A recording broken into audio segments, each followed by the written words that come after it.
With us this morning, to review the papers are writer and academic Mo Lovett and broadcaster Pete Price. Very good morning to you both. Merry Christmas. Good morning. Merry Christmas. Good to see you. Pete, let's start with you, if I may. Of course, the story dominating many of the front pages is, of course, that horrendous shooting on Merseyside on Christmas Eve. Of course, you're on Merseyside, and this is not the first shocking shooting up there, is it? What's the reaction? It's not the first. It's a dreadful time. People are incredibly angry. I live on the Wirral. For those people who don't understand, the Wirral is a peninsula. Across the water is Liverpool, and we're a community called Merseyside. There's been a lot of shootings, sadly, in Liverpool, but this is alien to us on this side of the water, and it's been really shocking. The police were on it, so fast, because Merseyside police do a phenomenal job under these very difficult circumstances. She was a beautiful young lady. It was apparently 10 minutes before Christmas Day. She was having a party. She got caught up in this pub.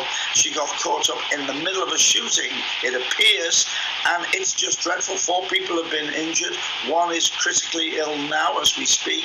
She was just, you can't imagine it. I went out yesterday and I was working around the area, and people are so angry and in disbelief and can't understand what has happened at all, and it's just mind-blowing. A family is destroyed, her friends are destroyed, and people are now a little bit fearful about going anywhere because of this. This was a very popular pub with young people, and it was packed because it was Christmas Eve.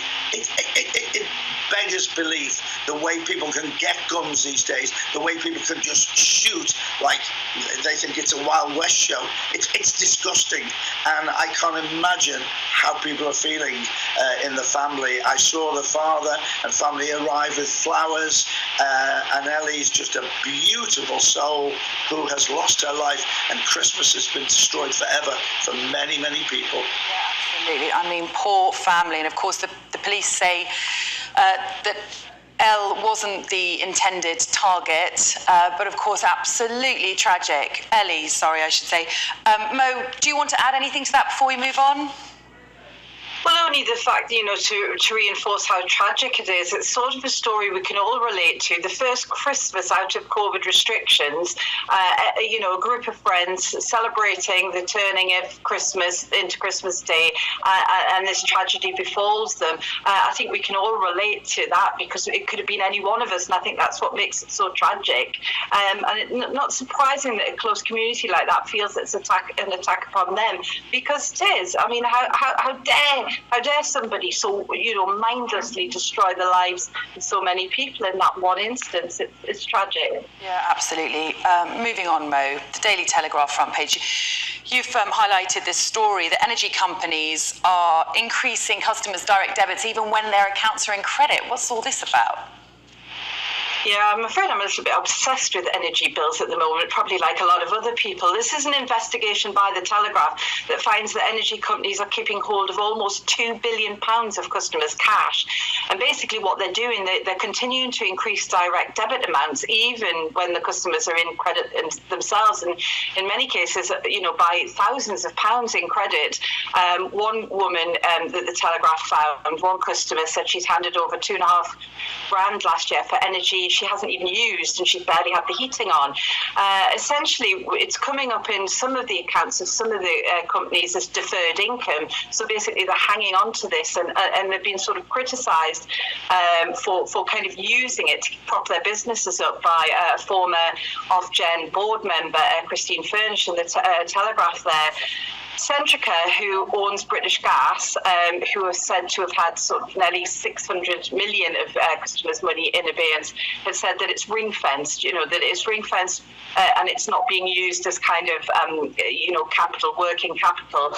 But, needless to say, when people are having these increased bills, it probably rankles quite badly that the energy companies are able to do this.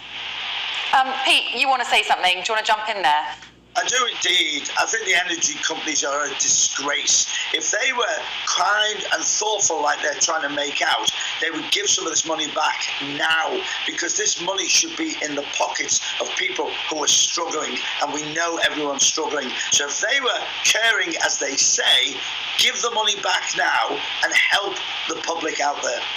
Yeah, and another source of dismay for many people around the UK, energy is one thing, but also trains, Pete. You know, we've had a lot of rail strikes recently. They'll be carrying on into the new year as well. And then this investigation by The Guardian shows that the service is pretty poor, even when it's running a full service. I think poor is an understatement. I go back and forwards to London a lot.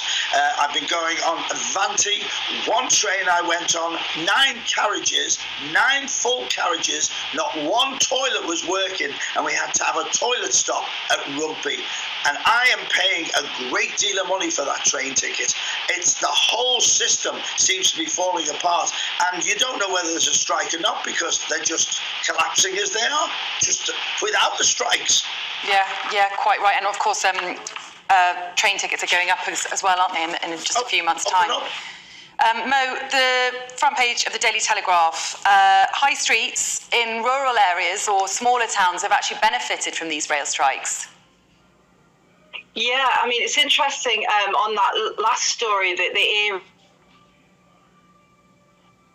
reported that teams were on the road yesterday because people were avoiding, obviously there was the strikes yesterday as well. But this is having an impact on shopping. It's had an impact on where people are able to do their Christmas shopping and where they're looking for their sales, their kind of January sales. In one way, so the high street, in particularly big cities, are struggling because people won't want to go into the large cities because of the chaos on the roads and the public transport. It is, however, benefiting kind of smaller high streets locally. So I suppose it's good news for some, local high streets, but not so good for the big cities. And of course, we all got used to shopping on the internet during COVID, if we weren't already that way minded. So I think a lot of people just sat and did their shopping online and hoped for the best that it would come in time. So it is worrying for the high street.